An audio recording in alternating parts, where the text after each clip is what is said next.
चलिए आज के इस वीडियो में मैं बात करता हूँ प्रकाश संश्लेषण के लिए आवश्यक घटक के बारे में। यानी प्रकाश संश्लेषण के दौरान जो है प्रकाश संश्लेषण के लिए कौन कौन चीज़ों की ज़रूरत होती है, यानी कौन कौन से पदार्थों की आवश्यकता होती है उसके बारे में जानेंगे। यानी कौन कौन से पदार्थों की आवश्यकता बोलिए या कौन कौन घटक हैं, यानी प्रकाश संश्लेषण के दौरान आवश्यक घटक के बारे में इस वीडियो में चर्चा करेंगे। और इसके बाद जो है यहाँ पे देखिए प्रकाश संश्लेषण के दौरान जो है किस तरह से प्रोसेस होती है उसके बारे में जो है आज विस्तार से यहाँ पे इस वीडियो में चर्चा करेंगे। चलिए मैं इस वीडियो का स्टार्ट करता हूँ। तो देखिए यहाँ पे क्वेश्चन में रहेगा कि प्रकाश संश्लेषण की प्रक्रिया को, यानी प्रकाश संश्लेषण की प्रक्रिया के लिए आवश्यक घटक कौन कौन हैं।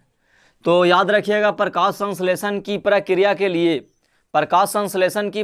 के लिए आवश्यक 4 घटक हैं, यानी 4 पदार्थों की आवश्यकता से ही प्रकाश संश्लेषण की प्रक्रिया पूर्ण होती है। सबसे पहला कौन है, तो सबसे पहला है पर्णहरित या क्लोरोफिल। जैसा कि आप लोग पिछले ही वीडियो में हमने बताया है और आप लोग पढ़ा होगा कि प्रकाश संश्लेषण के लिए सबसे महत्वपूर्ण क्या है, क्लोरोफिल। क्योंकि क्लोरोफिल जो है ऐसे एक ऐसा पदार्थ है जो क्या होता है कि पेड़ पौधों की पत्ती में पाई जाती है। और क्लोरोफिल के मदद से ही क्या होता है कि सूर्य की प्रकाश को आकर्षित होती है, यानी सूर्य की प्रकाश को आकर्षित करने के लिए क्लोरोफिल की ही आवश्यकता होती है। अगर किसी भी पत्ती में क्लोरोफिल अगर नहीं होगा तो सूर्य की प्रकाश को जो है आकर्षित नहीं कर सकती है। जैसे अगर मान लीजिए पत्ती है, अब पत्ती यहाँ पे पत्ती में क्या होता है, क्लोरोफिल होता है। अब ये पत्ती में क्लोरोफिल है, अब यहाँ पे सनलाइट है, तो सनलाइट को जो है ऐसे खींचती है कौन, यानी सूर्य की प्रकाश को आकर्षित करने के लिए पत्ती की आवश्यकता होती है। और पत्ती में क्या होता है, क्लोरोफिल होता है। और क्लोरोफिल के माध्यम से क्या होता है कि पेड़ पौधों की पत्ती जो है प्रकाश संश्लेषण कर पाती है। यानी प्रकाश को आकर्षित करने के लिए, सूर्य प्रकाश को आकर्षित करने के लिए पेड़ पौधों की पत्तियों में क्लोरोफिल का होना आवश्यक है। अगर क्लोरोफिल नहीं होगा तो प्रकाश संश्लेषण की प्रक्रिया होगा ही नहीं, क्योंकि प्रकाश संश्लेषण आकर्षित ही नहीं होगा। तो यहाँ पे देखिए प्रकाश संश्लेषण के लिए सबसे जरूरी क्लोरोफिल की उपस्थिति है। यानी क्लोरोफिल की उपस्थिति होती है जो पेड़ पौधों की पत्तियों में मौजूद होता है। यानी कहने का मतलब है कि पेड़ पौधों की पत्तियों में क्या होता है, मौजूद रहता है। क्लोरोफिल ही प्रकाश को अपनी ओर आकर्षित करती है। यानी क्लोरोफिल के मदद से ही क्या होता है कि पेड़ पौधे जो हैं वो सूर्य प्रकाश को क्या करता है, आकर्षित करता है। तो चलिए ये जो है आपका पहला हो गया। दूसरा में चलते हैं। दूसरा में है कार्बन डाइऑक्साइड यानी CO2। तो कार्बन डाइऑक्साइड के मतलब जानते हैं कि हमने पिछले वीडियो में बताया है कि प्रकाश संश्लेषण के दौरान पेड़ पौधे जो हैं CO2 गैस को लेते हैं और क्या, तो ऑक्सीजन गैस को छोड़ता है। तो यानी कहने का मतलब है कि प्रकाश संश्लेषण के दौरान CO2 गैस की आवश्यकता होती है। यानी कार्बन डाइऑक्साइड गैस को पेड़ पौधे जो हैं लेते हैं और क्या होता है, तो ऑक्सीजन गैस को छोड़ते हैं। लेकिन वही अगर रात की बात किया जाए तो रात में क्या होता है कि CO2 यानी कार्बन डाइऑक्साइड गैस को रात में छोड़ते हैं और ऑक्सीजन को क्या होता है, लेते हैं। इसीलिए हमें सुझाव दिया जाता है कि रात में पेड़ पौधों के नीचे नहीं सोना चाहिए। तो यहाँ पे जो है CO2 हो गया। यानी प्रकाश संश्लेषण के दौरान पेड़ पौधों को CO2 की आवश्यकता होती है। यानी कहने का मतलब कि जिस तरह से हम लोग जी रहे हैं, जीवन जीने के लिए हमें ऑक्सीजन की आवश्यकता है, उसी तरीका से पेड़ पौधों को प्रकाश संश्लेषण की प्रक्रिया के लिए, यानी प्रकाश संश्लेषण करने के लिए पेड़ पौधों को CO2 यानी कार्बन डाइऑक्साइड गैस की आवश्यकता होती है, जो वो वायुमंडल से ग्रहण करती है। यानी CO2 जो है कहाँ से ग्रहण करती है, तो वायुमंडल से। ये CO2 जो है वायुमंडल से ऑटोमेटिक ये जो है ग्रहण करती है। अब उसके बाद तीसरा पॉइंट है जल। जल तो आप जानते हैं कि जल ही जीवन है कहा गया है। और जल जो है केवल पेड़ पौधों के लिए ही नहीं, जल जो है सभी जीवों के लिए एक अहम रोल अदा करता है। क्योंकि जल के बिना जो है किसी भी प्रकार की सजीव का अस्तित्व जो है यहाँ पे नहीं है। तो इसका मतलब है कि पेड़ पौधों की अधिकांश भाग, यानी पेड़ पौधों की अधिकांश भाग में पानी की मात्रा होती है। जैसे अगर मान लीजिए हरा है पेड़ पौधा, तो पेड़ पौधा के अधिकांश भाग में आप देखिएगा पानी की मात्रा जो है होती है। तो यानी पेड़ पौधों के अधिकांश भाग में पानी की मात्रा होती है जो उसे जड़ के माध्यम से जाइलम उत्तक द्वारा प्रकाश संश्लेषण के दौरान पत्तियों तक पहुंचाया जाता है। यानी कहने का मतलब है कि पेड़ पौधों की अधिकांश भाग में क्या होता है, पानी की मात्रा होती है। और पानी जो है से आता कहाँ से है, तो पानी जो है से जड़ के माध्यम से, यानी देखिए ये जल है, यहाँ पे जल जो है से जड़ के माध्यम से क्या होता है कि पेड़ पौधों में जाता है। और ये जाने के लिए एक जाइलम उत्तक है, और ये जाइलम उत्तक के माध्यम से क्या होता है कि पानी जो है से पेड़ पौधों की अनेक कोशिकाओं में फैलती है। और प्रकाश संश्लेषण के दौरान जड़ के माध्यम द्वारा जाइलम उत्तक जो है से पेड़ पौधों की पत्तियों तक क्या होता है, जल को पहुंचाता है, जिससे प्रकाश संश्लेषण की प्रक्रिया संपूर्ण होती है। अब जो है सबसे लास्ट जो है यहाँ पे है सूर्य की प्रकाश। चौथा पॉइंट जो सबसे लास्ट घटक है प्रकाश संश्लेषण के लिए, जिसका नाम है सूर्य प्रकाश। अब सूर्य प्रकाश तो आप जानते ही हैं, क्योंकि प्रकाश संश्लेषण के मतलब ही होता है प्रकाश का संश्लेषित। अब सूर्य की प्रकाश का क्या होता है, संश्लेषण।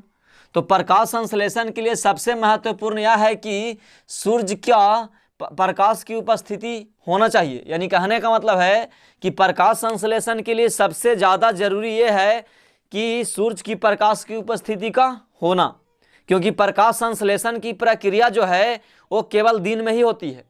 अब दिन में होती है, इसका मतलब है कि प्रकाश संश्लेषण में सूर्य की प्रकाश की आवश्यकता होती है।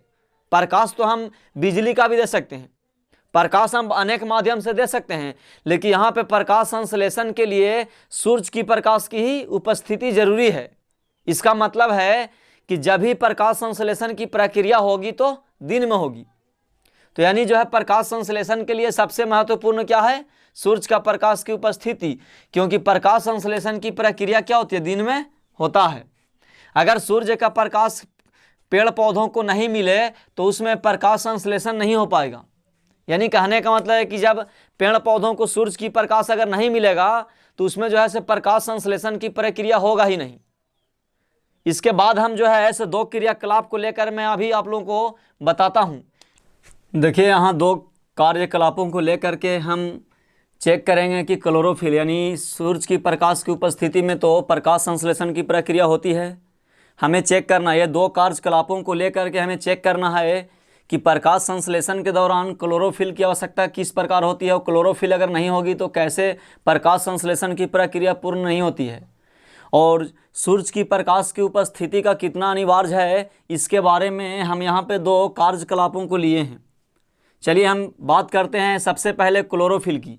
सबसे पहले आपको क्या करना है कि एक कोलियस का पत्ता लेना है, और कोलियस का पत्ता ऐसा लेना है जो आधा जो है से मतलब चींटीदार हो।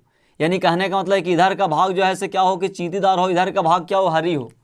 अब इसको क्या करना है कि यहाँ जो है से इसको क्या करना है कि मतलब वाटर बाथ यानी गर्म पानी में जो है से इसको घोलना है।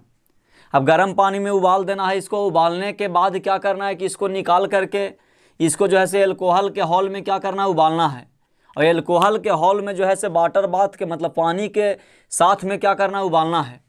सबसे पहला प्रोसेस क्या है, सबसे पहले क्या करना है कि एक कोलियस का पत्ता लेना है, और कोलियस का पत्ता ऐसा लेना है जो क्या हो कि आधा जो है से चींटीदार हो, यानी आधा जो है से मतलब हल्का जाली टाइप का हो, और आधा जो है से हरी हो। अब इसमें हम चेक करेंगे कि इसमें जो है से क्लोरोफिल का कारण क्या, जो क्लोरोफिल के वजह से ही क्या होता है कि प्रकाश संश्लेषण की प्रक्रिया होती है। तो हम कैसे चेक करेंगे कि क्लोरोफिल के कारण ही है प्रकाश संश्लेषण की प्रक्रिया, तो उसके बारे में कार्यकलापों को अच्छी तरह से आप लोग समझें और जानें कि इस जो है से कैसे होता है। तो देखिए कोलियस का पत्ता है, ये जो है से आधा क्या सफ़ेद है, आधा क्या हरा है। अब ये पत्ता को जो है से सबसे पहले एक पानी में उबालेंगे। पानी में उबालने के बाद उस पत्ती को निकाल करके ठंडा करने के बाद फिर से क्या करना है कि एल्कोहल में क्या करना है, उबालना है। और एल्कोहल जो है से पानी में ही रहेगा, यानी पानी में अलग से एक मतलब अलग से जो है से एक पात्र लेंगे, उसमें जो है से पत्ती को रखेंगे एल्कोहल में, उस सारा जो है से क्या रहेगा, पानी में। और इसको जो है उबालेंगे तो उबालने के बाद क्या होगा कि कुछ देरी के बाद देखिएगा, कुछ देर के बाद आपको पता चलेगा कि यहाँ से एल्कोहल के जो रंग जो है से क्या होता है, हरा हो जाता है। यानी एल्कोहल का रंग जो है से क्या होता है, हरा हो जाता है, यानी सफ़ेद रंग जो है से आपको हरी दिखाई पड़ता है। जब ऐसा होगा तो समझेंगे कि वो जो है से पत्ती में क्लोरोफिल के जो मात्रा था वो जो है से कहाँ आ गया, एल्कोहल में आ गया। अब क्या करना है, उस पत्ती को निकाल करके अच्छे तरह से धो लेना है। और धोने के बाद क्या करना है कि पेटी डिश में जो है से इसको उबालना है। जब पेटी डिश में उबालने के बाद जो है से हल्का आयोडीन की मात्रा इसमें देंगे। जब हल्का आयोडीन की मात्रा देंगे तो क्या होगा कि जो वाला भाग हरा था वो जो है क्या कर जो पत्ती हरा था, पत्ती का हरा भाग जो रहेगा गाढ़ा नीला हो जाएगा। यानी कहने का मतलब है कि जब इसमें से उबालने के बाद पत्ती को निकाल करके और धो करके अच्छे से धो करके पेटी डिश में रख करके इसको उबालेंगे। उबालने के बाद उस पर हल्का आयोडीन की मात्रा जब देंगे तो देने के बाद ऐसा होता है कि पत्ती की हरी भाग जो होता है वो जो है से उसमें क्या होता है कि हरा भाग जो है से गाढ़े नीला रंग में परिवर्तित हो जाएगा। और जो आपका सफ़ेद भाग होगा उसमें जो है से कोई परिवर्तन नहीं होता है। तो इसका मतलब है कि हरे भाग में जो है से क्या हुआ, प्रकाश संश्लेषण की प्रक्रिया हुआ, और जो सफ़ेद भाग था उसमें क्या हुआ, प्रकाश संश्लेषण की प्रक्रिया नहीं हुआ। चलिए इसको हम एक बार फिर से समराइज कर देते हैं। अगर आप लोग ने नहीं समझा है तो फिर से आप लोग को समझ सकते हैं। सबसे पहले क्या हमने किया, कोलियस का एक पत्ता लिया। पत्ता ऐसा होना चाहिए जो आधा सफ़ेद होना चाहिए, आधा हरा होना चाहिए। इस पत्ते को जो है सबसे पहले मैं सिंपल पानी में उबाला। पानी में उबालने के बाद फिर से इसको क्या किए, ठंडा किए। ठंडा करने के बाद फिर से हमने क्या किया, इसके जो है से एल्कोहल में उबाला। और एल्कोहल जो रहेगा उसी पात्र में रहेगा। एल्कोहल जो रहेगा एक पात्र में रहेगा और पात्र के समेत जो है से एक पानी में उबलेगा। जब ऐसा करने के बाद क्या होता है कि एल्कोहल का रंग जो है से क्या होता है, हरा हो जाता है। अब हरा हो जाएगा तो उसके बाद पत्ती को फिर से निकालेंगे। इसमें से पत्ती को निकाल करके उसको अच्छे तरह से धो लेंगे। धोने के बाद क्या होता है कि पेटी डिश के बाद जो है यहाँ पे एक पेटी डिश लेंगे और इसमें जो है से पत्ती को रखेंगे। और रखने के बाद क्या होगा, हल्का आयोडीन का घोल उसमें देंगे। जब आयोडीन की घोल आप दीजिएगा तो यहाँ पे चेंजिंग ये होगा कि यहाँ से क्या होगा कि हरी भाग, पत्ती के जो हरी भाग होगी उसमें क्या होगा, गाढ़े नीले रंग का मतलब परिवर्तित हो जाएगा, वो गाढ़े नीला रंग का हो जाएगा। और जो वाला भाग जो है सफ़ेद रहेगा उसमें कोई परिवर्तन नहीं होगा। तो इससे साफ जाहिर होता है कि हरे रंग में क्या होता है, क्लोरोफिल होता है। और क्लोरोफिल के वजह से क्या होता है कि आपको प्रकाश संश्लेषण की प्रक्रिया संपूर्ण होती है। तो यानी प्रकाश संश्लेषण के लिए हमें क्लोरोफिल की क्यों आवश्यकता होती है उसके बारे में हमने जाना। अब हम बात करते हैं कि प्रकाश संश्लेषण के दौरान सूर्य प्रकाश की कितनी ज़रूरत है। ये जो है ये कार्यकलाप से हम चलेंगे। देखिए ये जो है चौड़े मुंह वाले एक बोतल है, ये है चौड़े मुंह वाले एक बोतल, और गमले में लगा एक पौधा है। ये जो है से गमले में लगा एक पौधा है और ये चौड़े मुंह वाले क्या बोतल है। बोतल के ढक्कन को हमने बीचों बीच जो है से काट दिया है। और बीचों बीच काटने के बाद क्या किया है कि पत्ती की आधा भाग को बोतल के अंदर रखा है और पत्ती की आधा भाग को बोतल के बाहर रखा है। अब इसको जो है से 24 घंटा के लिए हम अंधेरा में रख दिए हैं। यानी 24 घंटा के लिए अंधेरा का मतलब है कि सूर्य की प्रकाश की अनुपस्थिति में रख दिया। रखने के बाद फिर क्या हुआ कि उसके बाद जो है से हमने इस पर लाया, सूर्य की प्रकाश की उपस्थिति में लाया।